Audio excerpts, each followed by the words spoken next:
ಚಾಮುಂಡಿ ದೇವಸ್ಥಾನಕ್ಕೆ ಹೋಗೋಣ ಅಂತ ಹೇಳ್ಬಿಟ್ಟು ಹೇಳಿ ಬಂದೆ. ಚಾಮುಂಡೇಶ್ವರಿ ತಾಯಿ ನನ್ನನ್ನು ಕರ್ಸ್ಕೊಳ್ತಾ ಇದ್ದಾಳೆ ಮೈಸೂರಿಗೆ. ನಾನು ಮೊದಲನೇ ದಿನನೇ ಬಹಳ ಸ್ಪಷ್ಟವಾಗಿ ಹೇಳಿದ್ದೀನಿ, ಬಾನು ಮುಷ್ತಾಕ್ ಅವರು ಮುಸಲ್ಮಾನ ಧರ್ಮಕ್ಕೆ ಸೇರಿದರೆ ಅನ್ನೋ ಕಾರಣಕ್ಕೆ ನಾನು ವಿರೋಧಿಸ್ತಾ ಇಲ್ಲ, ಅಥವಾ ಮುಸಲ್ಮಾನರ ಬಗ್ಗೆನೂ ನಮಗೆ ಯಾವುದೇ ಅಬದ್ಧ ಭಾವನೆಗಳಿಲ್ಲ.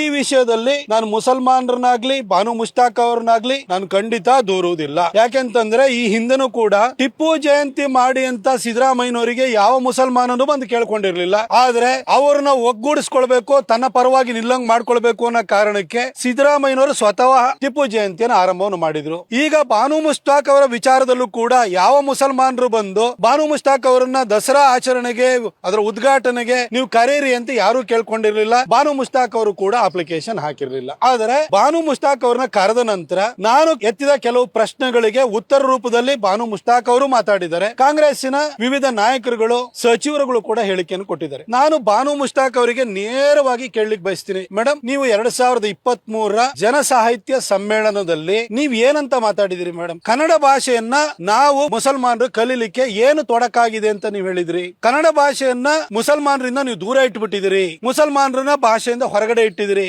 ಯಾವ ರೀತಿ ಹೊರಗಡೆ ಇಟ್ಟಿದಿರಿ? ಬಾನು ಮುಷ್ತಾಕ್ಗಳು ಮುಸಲ್ಮಾನಳಾಗಿ ಅದನ್ನು ಕಲೀಲಿಕ್ಕೆ ನನಗೆ ಏನ್ ತೊಡಕ ಆಗ್ತಾ ಇದೆ ಅನ್ನೋದನ್ನ ನೀವು ಹೇಳಿದ್ರಿ. ಬಾನು ಮುಷ್ತಾಕ್ ಅವರ ಮನೆಯವರು ಕನ್ನಡವನ್ನ ಕಲೀಲಿಕ್ಕೆ ಏನ್ ತೊಂದರೆ ಆಗ್ತಾ ಇದೆ, ಮುಸಲ್ಮಾನರು ಕನ್ನಡವನ್ನ ಕಲೀಲಿಕ್ಕೆ ಏನ್ ತೊಂದರೆ ಆಗ್ತಾ ಇದೆ ಅಂತ ನೀವೇನು ಉದಾಹರಣೆ ಕೊಟ್ರಿ? ಕನ್ನಡವನ್ನ ನೀವು ಭುವನೇಶ್ವರಿಯಾಗಿ ಮಾಡಿದ್ರಿ, ಅವಳಿಗೆ ಅರಿಶಿನ ಕುಂಕುಮದ ಲೇಪನವನ್ನು ಹಚ್ಚಿದ್ರಿ, ಅವಳನ್ನ ಮಂದಹಾಸನದ ಮೇಲೆ ಕೂರಿಸಿದ್ರಿ. ಇನ್ನ ಕನ್ನಡ ಬಾವುಟ ಏನಿದೆಯಲ್ಲ ಅದು ಕೂಡ ಅರಿಶಿನ ಕುಂಕುಮದ ಪ್ರತೀಕವಾಗಿದೆ. ಹಾಗಾಗಿ ಇದಕ್ಕೆ ನೀವು ಧಾರ್ಮಿಕ ಬಣ್ಣವನ್ನ ಕೊಡುವ ಮುಖಾಂತರವಾಗಿ ಇಸ್ಲಾಂನಲ್ಲಿ ನಂಬಿಕೆ ಇಟ್ಟಿರುವ ನಮ್ಮನ್ನ ಕನ್ನಡದಿಂದ ದೂರ ಇಟ್ಟಿದಿರಿ ಅಂತ ಹೇಳಿದ್ರಿ. ಮೇಡಮ್ ಈಗ ಹೇಳ್ತಾ ಇದ್ದೀರಿ ತಾಯಿ ಚಾಮುಂಡೇಶ್ವರಿನೇ ನನ್ನನ್ನ ಕರೆಸ್ಕೊಳ್ತಾ ಇದ್ದಾಳೆ ಅಂತ. ನಾನು ಸ್ಪಷ್ಟವಾಗಿ ಮತ್ತೊಮ್ಮೆ ಕೇಳ್ತೀನಿ, ಕನ್ನಡವನ್ನ ಭುವನೇಶ್ವರಿಯಾಗಿ ಒಪ್ಪದ ನೀವು ತಾಯಿ ಚಾಮುಂಡೇಶ್ವರಿಯನ್ನ ನಾಡ ದೇವತೆಯಾಗಿ ಒಪ್ಪಿ ಮಂಗಳಾರತಿ ತಗೊಳ್ತೀರಾ, ವಿಗ್ರಹ ರೂಪದಲ್ಲಿರುವ ಅವಳಿಗೆ ನೀವು ಪುಷ್ಪಾರ್ಚನೆಯನ್ನ ಮಾಡ್ತೀರಾ.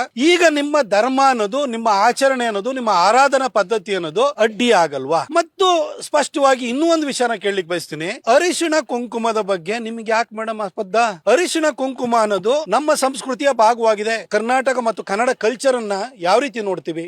ಕನ್ನಡ ಅನ್ನೋದು ಕೇವಲ ಒಂದು ಭಾಷೆ ಅಲ್ಲ, ಅದು ಜನರ ಮದುವೆ ಸಂವಹನ ಮಾಡ್ಲಿಕ್ಕಿರುವಂತ ಒಂದು ಭಾಷಾ ಮಾಧ್ಯಮ ಮಾತ್ರ ಅಲ್ಲ. ಕನ್ನಡ ಭಾಷೆಯಲ್ಲಿ ಇಲ್ಲಿನ ಪ್ರಕೃತಿಯ ಸೊಬಗು ಇದೆ, ಇಲ್ಲಿನ ನದಿಗಳಿದಾವೆ, ಇಲ್ಲಿನ ವನ ಇದೆ, ಇಲ್ಲಿನ ಸಂಸ್ಕೃತಿ ಇದೆ, ಇಲ್ಲಿ ತಾಯಿ ಭುವನೇಶ್ವರಿ ಇದ್ದಾಳೆ, ಅರಿಶಿಣ ಕುಂಕುಮ ಇದೆ.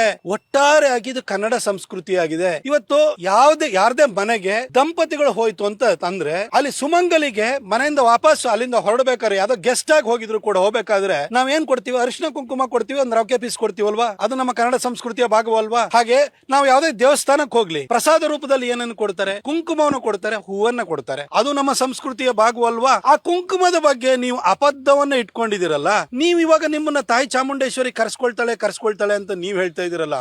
ಅರಿಶಿಣ ಕುಂಕುಮ ಮತ್ತು ಕನ್ನಡ ಸಂಸ್ಕೃತಿಯ ಬಗ್ಗೆ ಈ ರೀತಿ ನಿಮಗೆ ಒಂಥರ ದ್ವೇಷದ ಭಾವನೆಯನ್ನ ನೀವು ಇಟ್ಕೊಂಡಿದ್ದೀರಿ. ಹಾಗಾಗಿ ನಮಗೆ ಕನ್ನಡನ ನಾವು ಕಲೀಲಿಕ್ಕೆ ಅದು ಅಡ್ಡಿ ಆಗಿದೆ, ಭುವನೇಶ್ವರಿ ಅಡ್ಡಿ ಆಗಿದ್ದಾಳೆ, ಅರಿಶಿಣ ಕುಂಕುಮ ಅಡ್ಡಿ ಆಗಿದ್ದಾಳೆ ಅಂತ ಹೇಳ್ತಾ ಇವತ್ತು ಹೇಳ್ತಾ ಇದ್ರಿ ತಾಯಿ ಚಾಮುಂಡಿ ಕರ್ಸ್ಕೊಳ್ತಿದ್ದಾಳೆ ಅಂತ. ಮೇಡಮ್, ತಾಯಿ ಚಾಮುಂಡೇಶ್ವರಿ ನಿಮ್ಮನ್ನ ಕರ್ಸ್ಕೊಳ್ಳೋದು ಆಚೆಗಿರ್ಲಿ, ನೀವು ನಂಬಿರುವಂತ ನಿಮ್ಮ ದೇವರೇ ನಿಮ್ಮನ್ನ ಮಸೀದಿ ಕರ್ಸ್ಕೊಂಡಿಲ್ಲ ಮೇಡಮ್. ನಿಮ್ ದೇವರೇ ನಿಮ್ಮನ್ನ ದರ್ಗಾ ಕರ್ಸ್ಕೊಳ್ಳಲ್ಲ.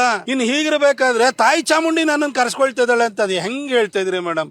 ನೀವು ಸಾಹಿತ್ಯ ರಚನೆ ಮಾಡಿದ್ರ ಅಥವಾ ನಾಟಕಗಾರರಾಗಿದ್ರ ನನಗಂತೂ ಅರ್ಥ ಆಗ್ತಿಲ್ಲ ಮೇಡಮ್. ನಿಮ್ಮ ದೇವರೇ ನಿಮ್ಮನ್ನ ಕರ್ಸ್ಕೊಳ್ತಾ ಇದ್ಮೇಲೆ ತಾಯಿ ಚಾಮುಂಡಿ ಹೆಂಗ್ ಮೇಡಮ್ ಕರ್ಸ್ಕೊಳ್ತಾಳೆ? ನೀವು ಅರಿಶಿಣ ಕುಂಕುಮದ ಬಗ್ಗೆ ಇಷ್ಟೊಂದು ಅಬದ್ಧ ಭಾವನೆಯನ್ನು ಇಟ್ಕೊಂಡಿದ್ದಾರಲ್ಲ. ಆಮೇಲೆ ಕನ್ನಡದಿಂದ ಮುಸಲ್ಮಾನರು ಹೊರಗಿಟ್ರು ಅಂತಾರಲ್ಲ. ಕರ್ನಾಟಕದಲ್ಲಿ ನಮ್ಮೆಲ್ರಿಗೂ ಕೂಡ ಕನ್ನಡ ಮಾತೃಭಾಷೆ ಆಗಿದೆ. ನೀವು ನಿಮ್ಮ ಧರ್ಮೀಯರು ಯಾರಿದ್ದಾರೆ, ನಿಮಗೆ ಮಾತೃಭಾಷೆ ಕನ್ನಡವಾಗಿದೆಯಾ? ನೀವು ಅದನ್ನ ಮಾತೃಭಾಷೆ ತಮಿಳುನಾಡಿಗೆ ಹೋದ್ರೆ ಮುಸಲ್ಮಾನರಿಗೆ ಮಾತೃಭಾಷೆನೂ ತಮಿಳೇ ಆಗಿದೆ. ಕೇರಳದಲ್ಲಿ ಮಲಯಾಳಂ ಆಗಿದೆ ಮುಸಲ್ಮಾನರಿಗೂ ಮಾತೃಭಾಷೆ. ಆದ್ರೆ ಕರ್ನಾಟಕದಲ್ಲಿ ಇರುವಂತ ನಿಮಗೆ ಮಾತೃಭಾಷೆ ಕನ್ನಡವಾಗಿದೆಯಾ? ದಯವಿಟ್ಟು ಅದ್ರ ಬಗ್ಗೆ ಯೋಚನೆಯನ್ನು ಮಾಡಿ, ಅದ್ರ ಬಗ್ಗೆ ಮಾತಾಡಿ. ಈಗ ಸುಮ್ಮನೆ ಬಂದು ಇನ್ವೈಟ್ ಮಾಡಿದರೆ ಅದನ್ನ ನೀವು ಹಿಂದಿನ ಭಾಷಣಗಳನ್ನ ಮರೆತು ಈ ರೀತಿ ನಿಮ್ಮ ಹೊಸ ಹೇಳಿಕೆಗೆ ಜನ ಮಾರು ಹೋಗ್ತಾರೆ ಅನ್ನೋ ರೀತಿಯಲ್ಲಿ ನೀವು ಹೇಳಿಕೆ ಕೊಡ್ತಾ ಇದ್ರಿ. ಅದ್ರ ಜೊತೆಗೆ ಕಾಂಗ್ರೆಸ್ಸಿನ ಒಂದಷ್ಟು ಜನ ಈ ತಲೆಮಾಸಿದ ನಾಯಕರುಗಳು ನನಗೂ ಕೂಡ ಪ್ರಶ್ನೆ ಮಾಡ್ತಿದ್ರೆ, ಹಾಗಾದ್ರೆ ನಿಸಾರ್ ಅಹಮದ್ ಅವರು ಬಂದಾಗ ನೀನೇ ಹೋಗಿ ಸ್ವಾಗತವನ್ನು ಮಾಡಿದ್ಯಲ್ಲ ಅಂತ. ನಾನು ನಿಸಾರ್ ಅಹಮದ್ ಅವ್ರ ಬಗ್ಗೆ ಬಹಳ ಸ್ಪಷ್ಟವಾಗಿ ಹೇಳಲಿಕ್ಕೆ ಬಯಸ್ತೀನಿ. ನಮ್ಮ ಬಾನು ಮುಷ್ತಾಕ್ ಅವರಿಗೆ ಭುವನೇಶ್ವರಿಯ ಬಗ್ಗೆ, ಅರಿಶಿನ ಕುಂಕುಮದ ಬಗ್ಗೆನೇ ಅಪತ್ಯ ಭಾವನೆ ಇದೆ. ಆದ್ರೆ KS ನಿಸಾರ್ ಅಹಮದ್ ಅವರ ಇಡೀ ಸಾಹಿತ್ಯವನ್ನ ನೀವು ತೆಗೆದುಕೊಳ್ಳಿ, ಅವರ ನಿತ್ಯೋತ್ಸವನೇ ತೆಗೆದುಕೊಳ್ಳಿ. ಅವರ ನಿತ್ಯೋತ್ಸವದಲ್ಲಿ ಪ್ರತಿ ಪ್ಯಾರ, ಪ್ರತಿ ಸ್ಟ್ಯಾನ್ಸದ ಕೆಳಗಡೆ ಏನಿದೆ, ನಿನಗೆ ನಿತ್ಯೋತ್ಸವ ತಾಯಿ ನಿತ್ಯೋತ್ಸವ ಅಂತಾರೆ. ಅವರೇ ಹೇಳ್ತಾರೆ ಮುಂದೆ, ಪ್ರತಿ ಇನ್ನೊಂದು ಸ್ಟ್ಯಾನ್ಸಕ್ಕೆ ಹೋಗ್ತಾರೆ, ಓಲೆಗರಿಗಳ ಸಿರಿಗಳಲ್ಲಿ ದೇಗುಲಗಳ ಭಿತ್ತಿಯಲ್ಲಿ ನಿನಗೆ ನಿತ್ಯೋತ್ಸವ ತಾಯಿ ನಿತ್ಯೋತ್ಸವ ಅಂತಾರೆ. ಅಂದ್ರೆ ಕರ್ನಾಟಕವನ್ನ ಭುವನೇಶ್ವರಿ ತಾಯಿಯಾಗಿ ಅವ್ರು ನೋಡಿದ್ದಾರೆ. ಇಲ್ಲಿನ ಪ್ರಕೃತಿಯ ಸೊಬಗನ್ನ ಹೇಳಿದ್ದಾರೆ. ಈ ಓಲೆಗರಿಗಳು ಮತ್ತು ದೇಗುಲಗಳ ಭಿತ್ತಿಲಿ ಅವರು ತಾಯಿಯನ್ನ ಕಂಡಿದ್ದಾರೆ, ಭುವನೇಶ್ವರಿಯನ್ನ ಕಂಡಿದ್ದಾರೆ. ಹಾಗೆ ಅವರು ಶ್ರೀಕೃಷ್ಣನ ಬಗ್ಗೆನೂ ಕೂಡ ಬಹಳ ಪ್ರೀತಿಯಿಂದ ಬರೆದಿದ್ದಾರೆ, ಗೌರವದಿಂದ ಬರೆದಿದ್ದಾರೆ. ಹಾಗಾಗಿ ಅವರ ಉದ್ದೇಶದ ಬಗ್ಗೆ ನಮ್ಗೆ ಯಾವತ್ತೂ ಕೂಡ ನಮಗೆ ಅನುಮಾನಗಳು ಬರಲಿಲ್ಲ. ನಿಮ್ಮ ಆರಾಧನಾ ಪದ್ಧತಿ ಬಾನು ಮುಷ್ತಾಕ್ ಅವರೇ ಬದಲಾಗಿದೆ, ನಮಗೇನು ಬೇಸರ ಇಲ್ಲ. ನಿಮ್ಮ ಧರ್ಮವನ್ನು ಬದಲಾಯಿಸ್ಕೊಂಡಿದ್ದೀರಿ, ಆದ್ರೆ ನಿಮ್ಮ ಮೂಲ ಇದೆಯಲ್ಲ, ಈ ಭಾರತದ ಮೂಲ ಸಂಸ್ಕೃತಿ ಇದೆಯಲ್ಲ, ಈ ಸಂಸ್ಕೃತಿ ಬಗ್ಗೆ ನಿಮಗೆ ಯಾಕೆ ಇಷ್ಟೊಂದು ದ್ವೇಷ? ಇಸ್ಲಾಂ ಇರ್ಬೋದು, ಕ್ರಿಶ್ಚಿಯಾನಿಟಿ ಇರ್ಬೋದು, ಆಕ್ರಮಣಕಾರಿ ಧರ್ಮಗಳಾಗಿ ಭಾರತಕ್ಕೆ ನೆಲ ಹುಡ್ಕೊಂಡು ಬಂದಿದ್ದು. ನಿಮ್ಮೂರಿಗೆ ನಾವು ಬಂದಿಲ್ಲ, ಇಲ್ಲಿ ಬಂದಿದೆ. ಬಂದಾದ ಮೇಲೆ ಇಲ್ಲಿನ ಸಂಸ್ಕೃತಿಯನ್ನ ಹೊಡೆದು ಹಾಕುವ ಕೆಲಸವನ್ನ ಮುಘಲರು ಮಾಡಿದ್ರು, ಗಜ್ನಿ ಗೋರಿಗಳು ಮಾಡಿದ್ರು. ಇವತ್ತು ಬಾನು ಮುಷ್ತಾಕ್ ಅವರು ಕೂಡ ನಮ್ಮ ಆಚಾರ ವಿಚಾರ ಸಂಸ್ಕೃತಿ ನಮ್ಮ ನಂಬಿಕೆಗಳನ್ನ ಹೊಡೆದು ಹಾಕೋ ರೀತಿಯಲ್ಲಿ ಮಾತಾಡಿದ್ರು. ನಮಗೆ ಏನ್ ಅನ್ಸುತ್ತೆ? ನೀವು ಅವ್ರೇನು ವಂಶಸ್ಥರ? ನಿಮ್ಮ ನೋಡಿ ಎಲ್ಲರೂ ನಮ್ ತರನೇ ನೀವು ಇದೀರಿ, ಕನ್ವರ್ಟ್ ಆಗಿದ್ದೀರಿ, ಆಯ್ತು, ನಮಗೇನು ಬೇಸರ ಇಲ್ಲ ಅದ್ರ ಬಗ್ಗೆ. ಆದ್ರೆ ನಿಮ್ಮ ಪೂರ್ವಜರು, ನಿಮ್ಮ ಹಿನ್ನೆಲೆಯನ್ನೇ ನೀವು ಹೊಡೆದು ಹಾಕಬೇಕು ಅಂತ ಗಜ್ನಿ ಗೋರಿಗಳ ತರ, ಮುಘಲರ ತರ ನೀವು ಪ್ರಯತ್ನ ಮಾಡ್ಲಿಕ್ಕೆ ಹೋದ್ರೆ ನಮಗೆ ಬೇಸರ ಆಗುತ್ತೆ ಇಲ್ವಾ? ಅಥವಾ ನಾವು ಪ್ರತಿರೋಧ ಒಡ್ಬೇಕಾ ಬೇಡವಾ? ನೀವು ಜನಸಾಹಿತ್ಯ ಸಮ್ಮೇಳನದಲ್ಲಿ ಆಡಿದ ಮಾತುಗಳಿಂದಲೇ ನಾವು ಇವತ್ತು ನಿಮ್ಮನ್ನ ದಸರಾ ಉದ್ಘಾಟನೆಗೆ ಕರೆದಿರೋದಕ್ಕೆ ನಾವು ತಗಾದೆ ಎತ್ತಿರುವಂತದ್ದು. ದಸರಾ ಅನ್ನೋದು 100% ಅದು ಧಾರ್ಮಿಕ ಆಚರಣೆ. ಕಾಂಗ್ರೆಸ್ನವ್ರು ಯಾರೋ ಹೇಳ್ತಾರೆ ಈ ದಸರಾ ಆಚರಣೆ ಎಲ್ಲಿಂದ ಪ್ರಾರಂಭ ಆಯ್ತು? ವಿಜಯನಗರ ಕಾಲದಿಂದಲೇ ಆರಂಭವಾಯ್ತು. ಎಲ್ಲ ಹಿಂದೂ ಸಾಮ್ರಾಜ್ಯದ ಸುವರ್ಣ ಯುಗ ಅದು.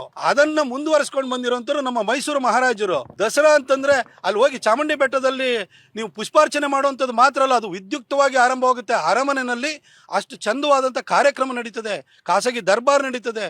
ತಾಯಿ ಚಾಮುಂಡಿಗೆ 9 ದಿನಗಳು ಕೂಡ, ಪ್ರತಿದಿನವೂ ಕೂಡ ಬೇರೆ ಬೇರೆ ನಾವು ಅಲಂಕಾರವನ್ನ ಮಾಡ್ತೀವಿ. ಹಾಗೆ ಇದು ಧಾರ್ಮಿಕ ಶ್ರದ್ಧೆಯನ್ನ, ನಂಬಿಕೆಯನ್ನು ಇಟ್ಕೊಂಡು ನಡೆಸುವಂತ ಒಂದು ಕಾರ್ಯಕ್ರಮವಾಗಿದೆ. ಹಾಗಾಗಿ ನೀವು ಧರ್ಮದ ಬಗ್ಗೆ, ನಮ್ಮ ಧರ್ಮದ ಬಗ್ಗೆ, ಇಲ್ಲಿನ ಮೂಲ ಸಂಸ್ಕೃತಿಯ ಬಗ್ಗೆ, ಇಲ್ಲಿಯ ಆಚರಣೆಗಳ ಬಗ್ಗೆ, ಇಲ್ಲಿನ ಅರಿಶಿನ ಕುಂಕುಮದ ಬಗ್ಗೆ, ಹಾಗೂ ನಮ್ಮ ಕನ್ನಡಾಂಬೆ ಆಗಿರುವಂತಹ ಭುವನೇಶ್ವರಿಯ ಬಗ್ಗೆ ಅಬದ್ಧದ ಭಾವನೆಯನ್ನು ಇಟ್ಕೊಂಡಿರೋದ್ರಿಂದ ನಾವು ನಿಮಗೆ ತಕರಾರು ಎತ್ತುತ್ತಾ ಇದೀವಿ.